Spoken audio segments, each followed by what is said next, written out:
بسم اللہ الرحمن الرحیم۔ سوال یہ کہ وہ کون سے مقامات ہیں جہاں پر چھوڑے گئے روزوں کی قضا واجب ہے؟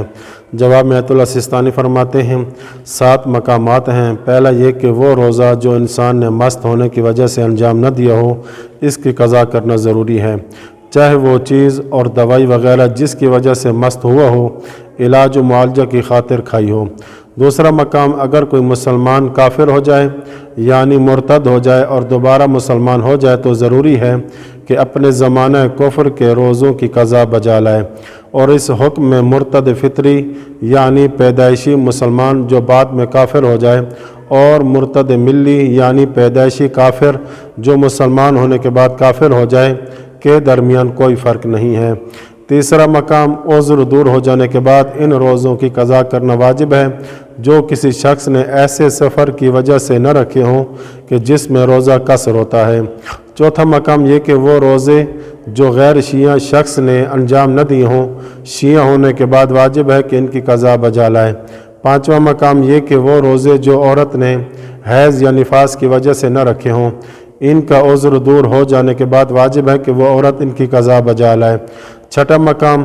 اگر وہ شخص جو یوم شک میں نہ جانتا ہو کہ ماہ شعبان کا اختتام ہے یا ماہ رمضان کا آغاز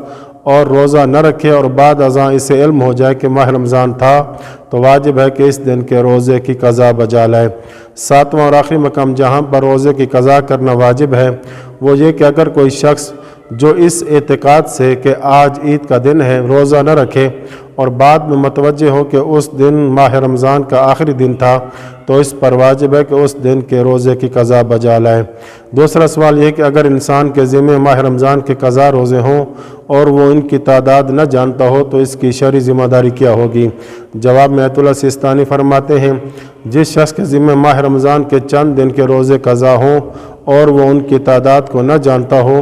یا بھول چکا ہو، مثلا نہ جانتا ہو کہ 3، 4 یا 5 دن تھے، تو اگر کم ترین مقدار یعنی مثال کے طور پر 3 روزے رکھ لے تو کافی ہے، اور واجب نہیں کہ وہ تعداد جو مشکوک ہو اسے بھی بجا لائے، لیکن احتیاط مستحب ہے کہ اس حد تک روزے رکھے کہ اسے یقین ہو جائے کہ ان تمام روزوں کو انجام دے چکا ہے جو اس کے ذمہ تھے۔